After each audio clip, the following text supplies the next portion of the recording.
तुम्ही सगळे शांत बसलात तर मला बोलताय, तुम्ही आरडाओरडा करत बसलात तर मी काय बोलायचं?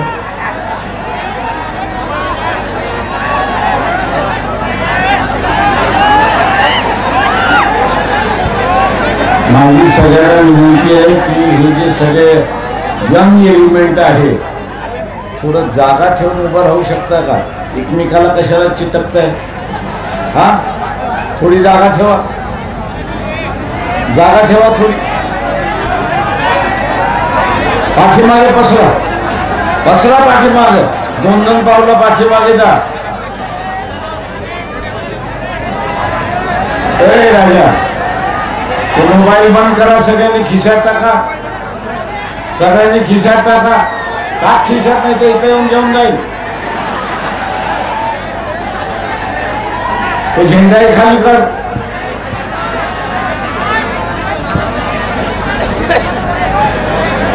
अरे तेवढ्या लांबून तुझ्या मोबाईल मध्ये दिसतंय का?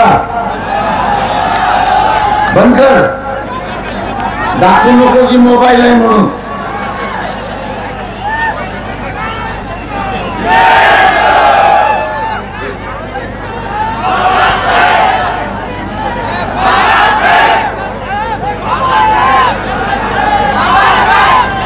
प्रियदर्शी केला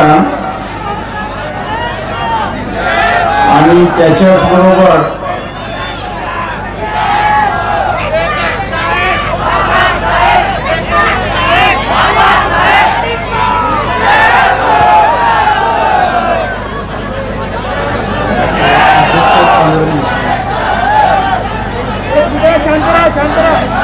त्याच्याच बरोबर सभेचे असणारे अध्यक्ष पांडुरंग मेश्राम, जय मल्हार धनगर,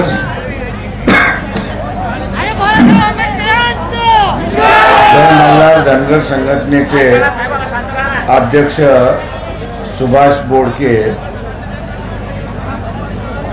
अखिल भारतीय महात्मा फुले समता परिषदेचे आत्माराम जाधव,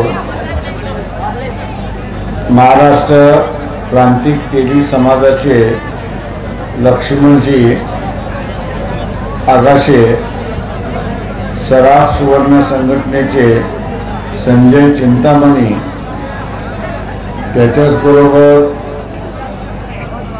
परशुनाथ दिगंबर सेनगाव मंदिर संघटनेचे अध्यक्ष अण्णा वाळ, अखिल आदिवासी विकास परिषदेचे संदीप आडाव, इतर सर्व संघटनेचे पदाधिकारी ज्यांचे नाव घेतले नाही ते मला असणारे या ठिकाणी माफ करतील. उपस्थित बंधूंनो, भगिनी, बाळमित्र,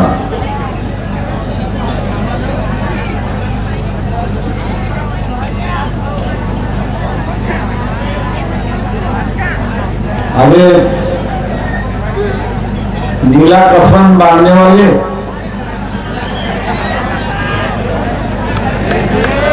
सायलेंस.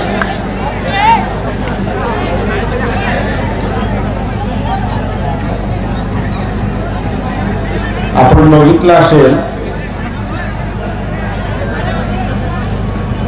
की ओबीसीचं असणारं आरक्षण हे धोक्यामध्ये आहे.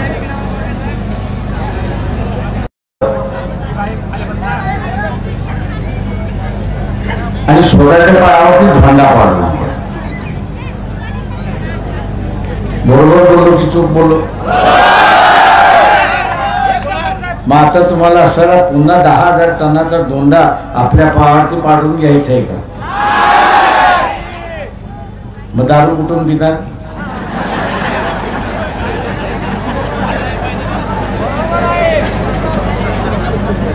मग दारू कुठून पिणार? मला एक जण सांगा की तुम्ही दारू का पिता?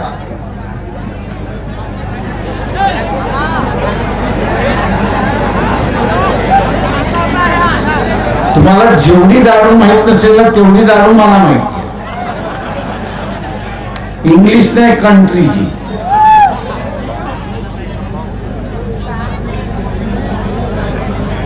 पिता कशा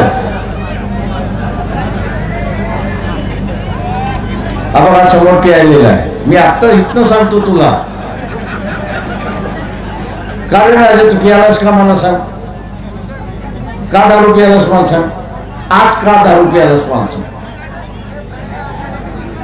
फुकट मिळाली म्हणून प्यालास, मित्रांनी पाजली म्हणून प्यालास, की प्यावंसं वाटलं म्हणून प्यालास. एकाने तरी कारण सांगितलं की मी का दारू प्या.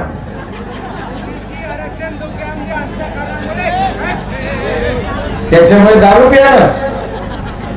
जे ओबीसी आरक्षण धोक्यामध्ये आल्यामुळे तो दारू प्या.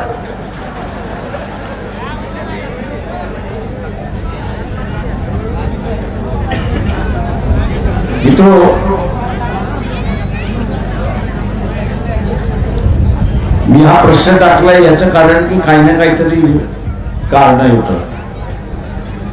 तसंच आपण असायला आपल्या चुका झाल्या की काही ना काहीतरी कारण शोधत आणि आपल्या चुकांना पांघर घालायचा प्रयत्न त्या ठिकाणी करत असतो.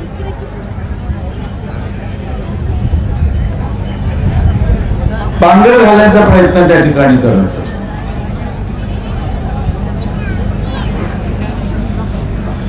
या जिल्ह्यामध्ये लढा कोणाच्या विरोधात असेल तर इथला सर्व कुणबी मराठ्यांच्या विरोधात. आरक्षण पाहिजे तेव्हा कुणबी ओबीसी होतो. सत्तेची गोष्ट आली की कुणबी मराठा होतो. बरोबर आहे की नाही. त्याच्यामुळे इथल्या सगळ्या ओबीसीने खऱ्या ओबीसीने लक्षात घेतलं.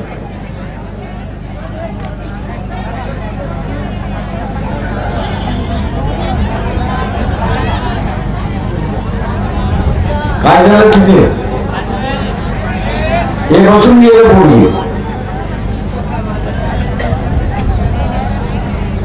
नाही तर उभं राहिलेस तरी चालेल, तू अजून म्हातारी झालेली नाहीस. आणि म्हणून या जिल्ह्याचा लढा, ओबीसींचा लढा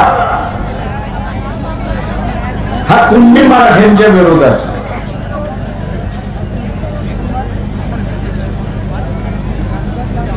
स्वतःहून कुणबी समाजाला म्हणू द्या की मी ओबीसी. स्वतःहून कुणबी समाजाला म्हणू द्या की मी आरक्षणाच्या बाजूने मतदान करणार. तो जोपर्यंत बोलत नाही तोपर्यंत कुणबी मराठ्यावरती अजिबात विश्वास ठेवायचा नाही, हे आपण असताना लक्षात घ्या. अजिबात विश्वास ठेवायचा नाही. कारण का इथला कुणबी मराठा स्वतःच्या डोक्याने चालत नाही. इथला कुणबी मराठा स्वतःच्या डोक्याने चालत नाही. त्याला पश्चिम महाराष्ट्रातले मराठे चालवतात. त्याला पश्चिम महाराष्ट्रातले मराठे चालवतात आणि तो जसा सांगेल तसा हा चालतो. त्याच्यामुळे जरांगे पाटील यांना पाठिंबा कोण देते तर मराठा समाज देतो.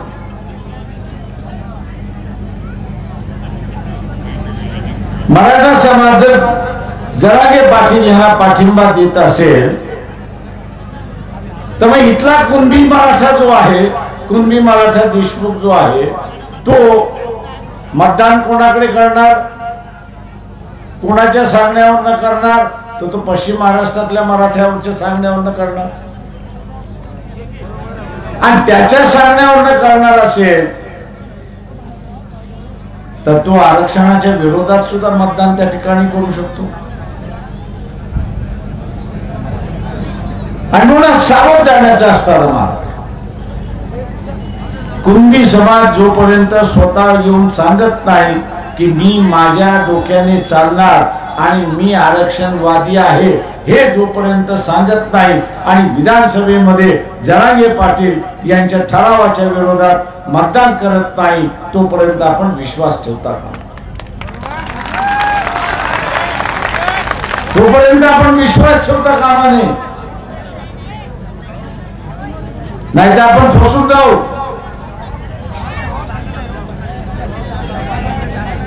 आपण असं फसून जाऊ. जसं बघितलं आरक्षणाचा निर्णय आला, काँग्रेस एनसीपी वाले टाळ्या वाजवायला लागले. का?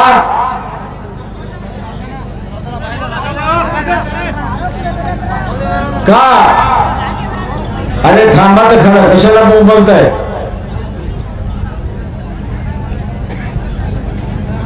म्हणून तुम्हाला म्हटलं चिकटून चिकटून उभा राहू नका. तर ती सवय तुमची गेली नाही चिकटून चिकटून उभे राहण्याची.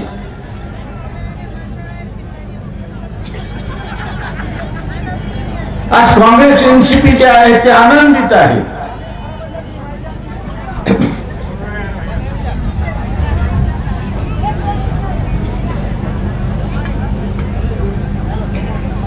ते आरक्षण आम्ही ओबीसीचं आरक्षण घालवायला निघालेलो तिथं जाईल. आता असताना एससी एसटीचं आरक्षण सुद्धा संपलं.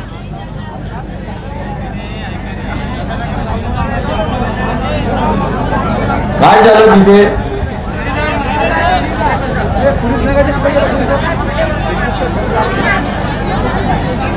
तिथे खाली बसून घ्या सगळे. बसा खाली, खाली बसा, बसा खाली, खाली बसा, बसा खाली. म्हणजे बरोबर पाठीमागे सरकार. बसा खाली. हे भोंग्याजवळ सुद्धा उभे आहेत, तुम्ही खाली बसा. प्रेस वाले सोडून उरले सगळ्यांनी खाली बसा. बसा खाली.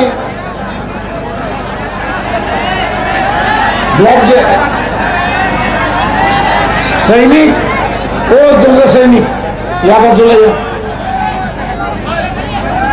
चला या बाजूला या.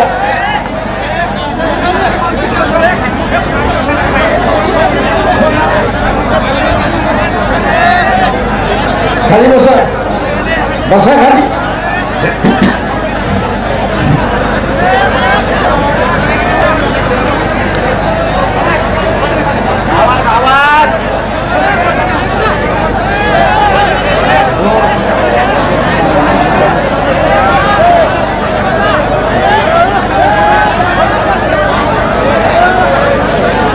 सैनिक, मी इथनं सांगतो, तुम्ही अजिबात सांगू नका. ओ सैनिक इकडे या, सांगितले तुम्हाला.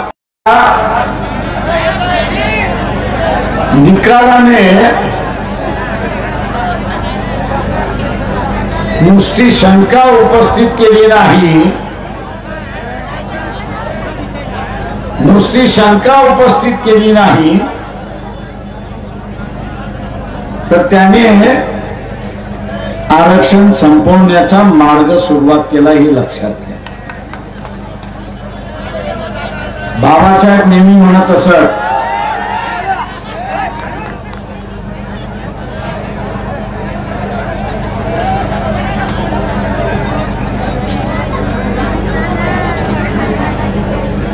बाबासाहेब नेहमी म्हणत असत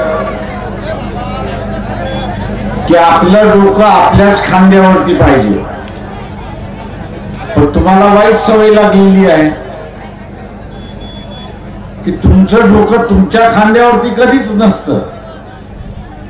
तुमचं डोकं कधी एनसीपीच्या खांद्यावरती असतं, कधी काँग्रेसच्या खांद्यावरती असतं आणि त्याला पाहिजे तेव्हा तो सुरी फिरवतो. आणि सुरी फिरवल्यानंतर आता आम्ही काय करायचं,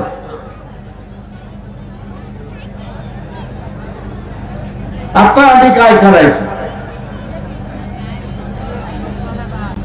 इतकी वर्ष आपण पाहिलं तर ओबीसीने भारतीय जनता पक्षाला मतदान करत आले, शिवसेनेला मतदान करत आले, पण आज ज्यावेळेस ओबीसीचं आरक्षण धोक्यामध्ये आलं, जरांगे पाटील असं म्हणतोय की आम्हाला आरक्षण ओबीसी मधनं कोट्यामधून पाहिजे, आणि शरद पवार त्यांना असं म्हणतात की इलेक्शन मध्ये 225 आमदार आम्ही आमच्याच समाजाचे आणणार, 225 आमदार आम्ही आमच्याच समाजाचे आणणार असं ज्यावेळेस म्हणतात, त्यावेळेस ज्या पक्षाला मतदान दिलं, भारतीय जनता पक्षाला मतदान दिलं, तोच भारतीय जनता पक्ष आता ओबीसीच्या बाजूने उभा राहायला तयार नाही हे लक्षात घ्या. तोच ओबीसीच्या बाजूने उभा राहायला तयार नाहीये. आतापर्यंत असं ओबीसीना भारतीय जनता पक्ष सांगत होता की आपला धर्म एकच,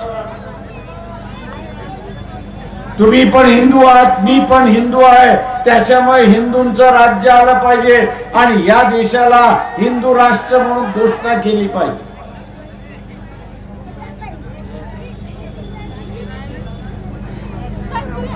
हिंदू राष्ट्र म्हणून घोषणा केली पाहिजे. आणि आज ज्यावेळेस त्या ओबीसीच्या आरक्षणाला धोका निर्माण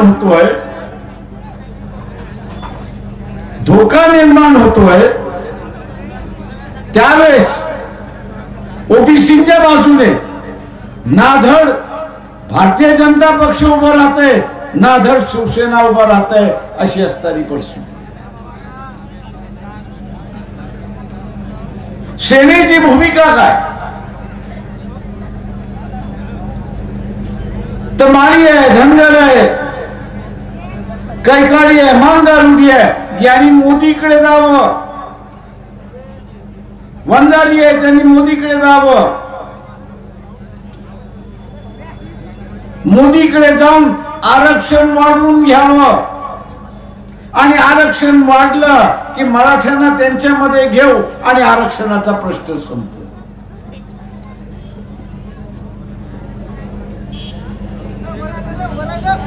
म्हणजे अगोदरच ओबीसी असं म्हणतोय की आमचा जरांगे पाटील यांचा विरोध, जरांगे पाटील यांना विरोध आहे, का तू असं म्हणतोय की ओबीसी मध्ये मराठ्यांचा समावेश करा, आणि शिवसेना काय सांगते की वाढून आणा आणि मराठ्यांना तुमच्यामध्ये घ्या. म्हणजे काय? कोंबड्याच्या खुराड्यामध्ये कोणाला सोडतोय? कोणाला सोडतोय? तो कोल्हा काय करतो? तो कोल्हा कोंबड्याचं काय करतो? काय करतो? माझ्या असणाऱ्या ओबी समूहाला सांगणं आहे की ह्या कोल्यांना ओळखा आणि कोल्यांना ओळखून आपल्या पिंजऱ्याच्या बाहेर ठेवा, तरच आरक्षण शाबूत राहील, वाचेल, हे आपण असणाऱ्या लक्षात.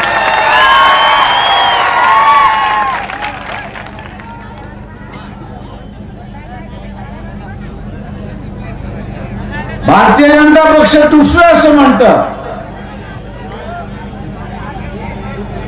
की हिंदू धर्म खतरे में आहे, मुसलमान जसा म्हणतो इस्लाम खतरे में, तसं भारतीय जनता पक्ष म्हणतोय हिंदू धर्म खतरे में. मी इथल्या तमाम हिंदूंना विचारतो की आपल्या घरातला असणारा देवारा आपण काढणार आहात? त्यांना उत्तर नाहीये. देवारा जर काढणार नसाल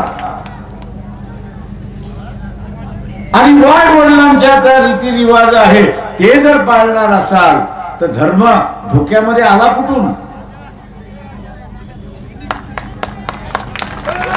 धर्म धोक्यामध्ये आला कुठून? हे फसवं राजकारण आहे. राजकारण आहे, हे फसवं राजकारण आपण ओळखलं. RSS BJP हे कधीही आरक्षणवादी नव्हते.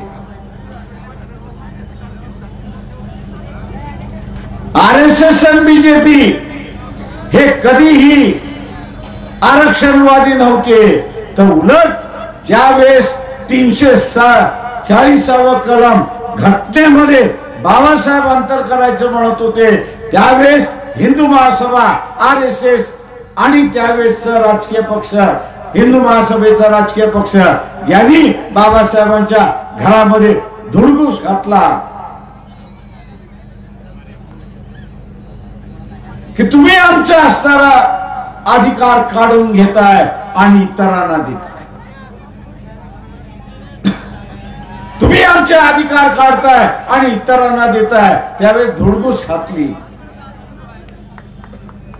मी RSS आणि BJP वाल्यांना विचारतो की तुमच्या पूर्वजांनी जे असणारा धुडगूस घातली ओबीसीला आणि महिलांना अधिकार देण्याच्या वेळेस, त्याच्याबद्दल माफी मागणार आहात का? आणि हे जोपर्यंत माफी मागत नाही, हे जोपर्यंत माफी मागत नाही तोपर्यंत आपण यांना मतदान करता कामा नये, हे आपण असावं लक्षात.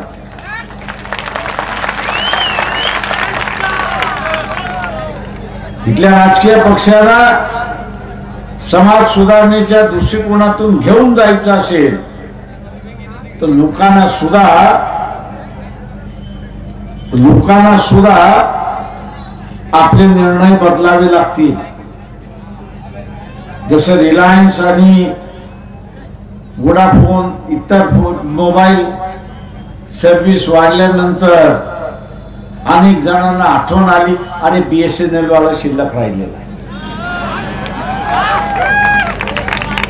आणि सगळेजण BSNL कडे जायला लागले. का जायला लागले? हा 400 रुपये आता चार्ज करतोय, BSNL वाला 200 रुपये तर देतोय आपल्याला. हा व्यवहार तसा आपल्याला कळतो.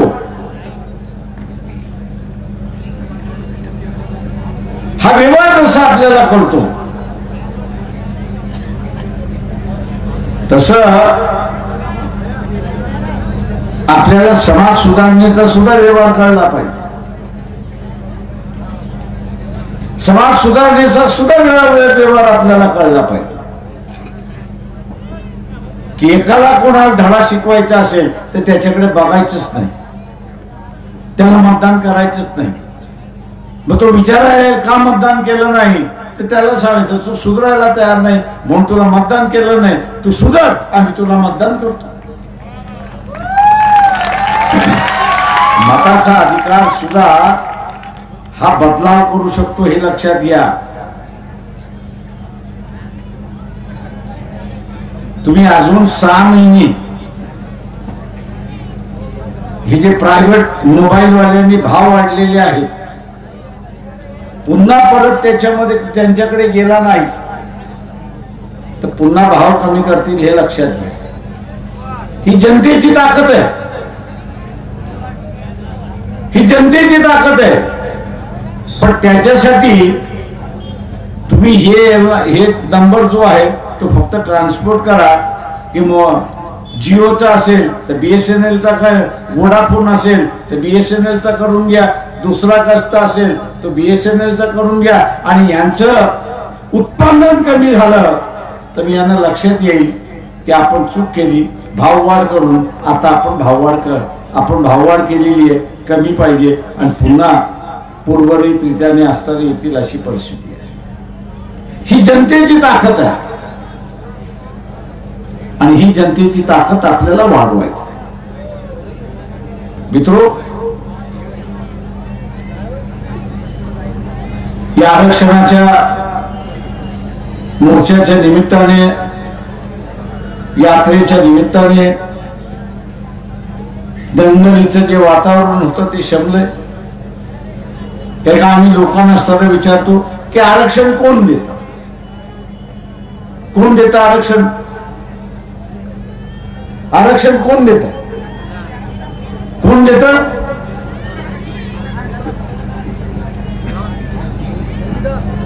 कोण देतं आरक्षण? संविधान तर सोयी करते, देतं कोण?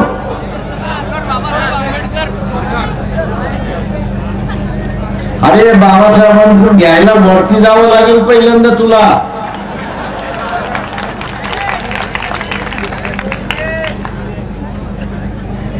कोण देतं आरक्षण? सरकार. सरकारने दिलेलं आरक्षण कायदेशीर आहे, संविधानिक आहे, याची तपासणी कोण करतं? न्यायालय करतं. तुमच्या हातात काय आहे? तुमच्या हातात काय आहे? मतदान. तुमच्या हातात काय आहे? मतदान. आता या मताचा वापर कसा करायचा? आपल्या गरजेच्या माणसाला निवडून द्यायचं.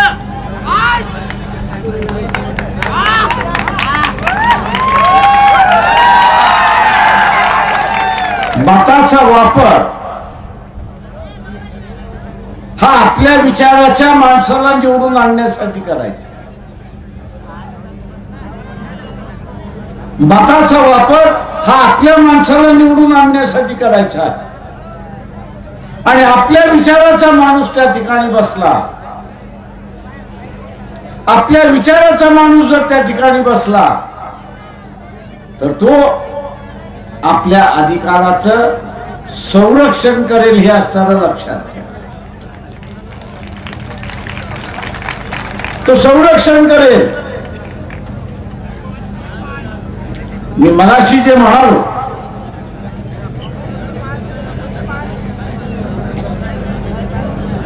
की कुणबी मराठ्यापासून सावध राहा, याचं कारण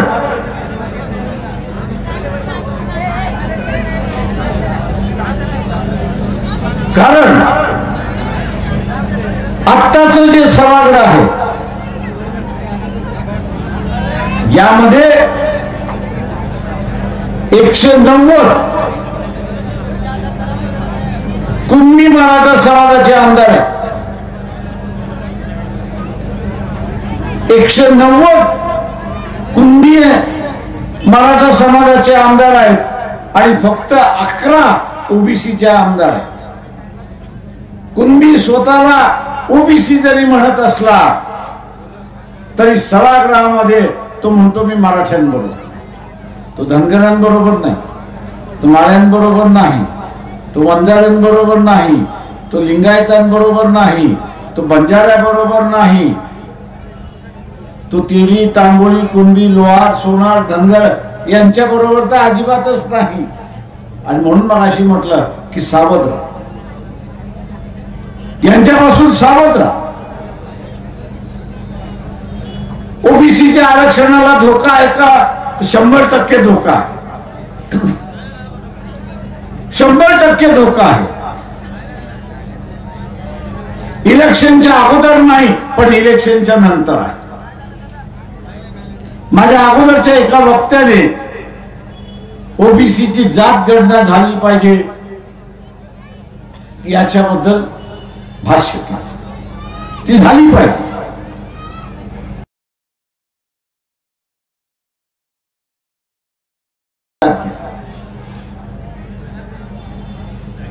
नवीन विधानसभा ज्यावेळेस गठीत होईल, 2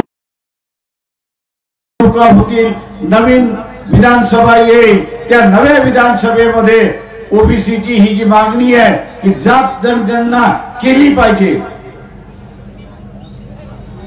जात जनगणना केली पाहिजे, ही जी मागणी आहे ती ताबडतोब मान्य होईल. सर्व ओबीसीना वाटेल की आपली मागणी केली, पण त्याच्याच बरोबर एक अजून ठराव मंजूर केला जाईल, तो म्हणजे जोपर्यंत ओबीसीची प्रत्यक्षात किती टक्के आहेत ही आकडेवारी येत नाही तोपर्यंत ओबीसीच्या आरक्षणाला स्थगिती देण्यात आली.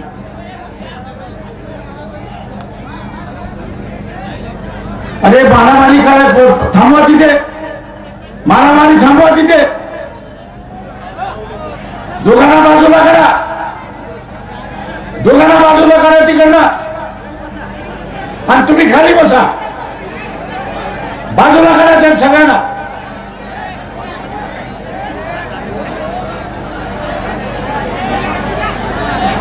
पोलीस असतील ताबडतोब तिथे जा.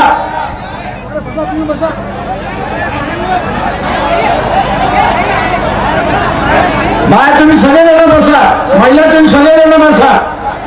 हे त्याला बाजूला घ्या.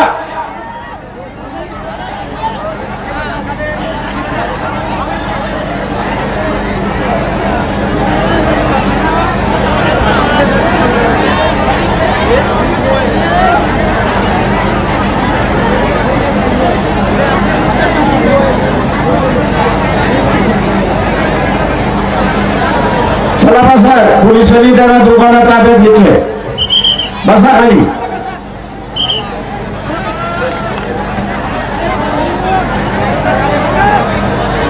पोलिसांनी दोघांना ताब्यात घेतले. खाली बसा.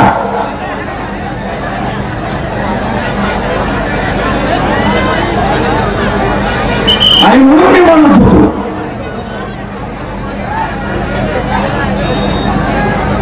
की उद्याच्या नव्या येणाऱ्या सभागृहामध्ये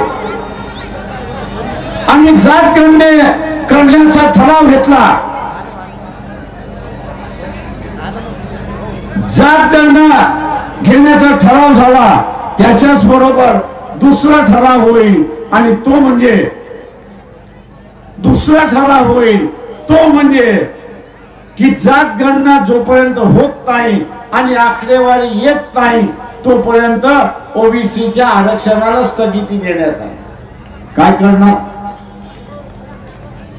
काही करता येणार नाही.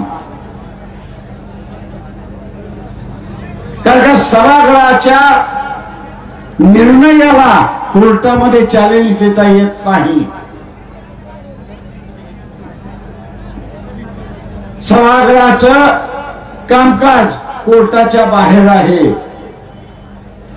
आणि म्हणून तमाम ओबीसींना मी असताना सांगतो, धनगर आहे, माळी आहे, कुंदी आहे, तेली आहे, लोहार आहे, सोनार आहे, सुतार आहे, कायकाडी आहे, मांगारुडी आहे, या सगळ्यांना मी असताना सांगतो की हवेस एकच लक्ष ठेवा, एकच लक्ष की कुठल्याही परिस्थितीमध्ये आरक्षण आम्ही वाचवणार म्हणजेच वाचवणार.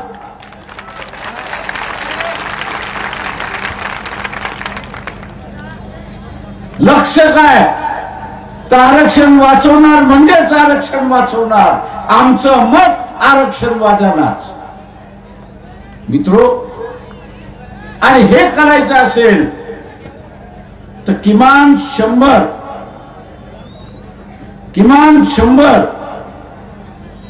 ओबीसीचे आमदार आपण निवडून दिले पाहिजे हे लक्षात घ्या.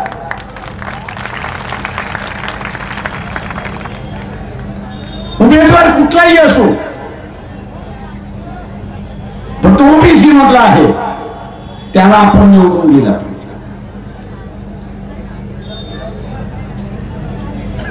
तो माझ्या समाजातला नसेल, मी तेली आहे, तो माझ्या समाजातला नसेल, माळी असेल, पण सगळ्या तेलींनी त्या माळी समाजाच्या उमेदवाराला मतदान केलं. आपली राजकीय ओळख आपण केली पाहिजे. तेली तेली म्हणून उभा राहतो, धनगर धनगर म्हणून उभा राहतो, माळी माळी उभा राहतो, वंजारी वंजारी म्हणून उभा राहतो, कुंभार कुंभार म्हणून उभा राहतो, सोनार सोनार म्हणून उभा राहतो. त्यावेळेस तो त्याची सामाजिक आयडेंटिटी तो उभी करतो. तो त्याची सामाजिक आयडेंटिटी उभी करतो.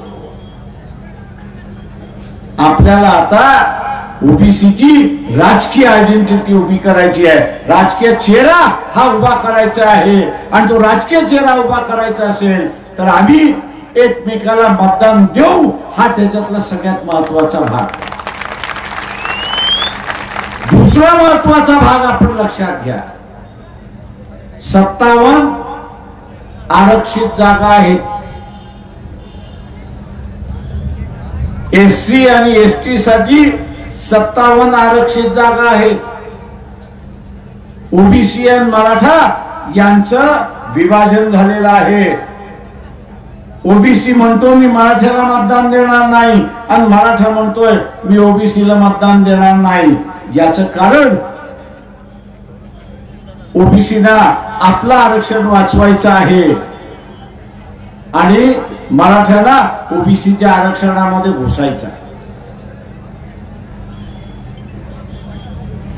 आणि यासाठी बहुमत पाहिजे. यासाठी बहुमत पाहिजे.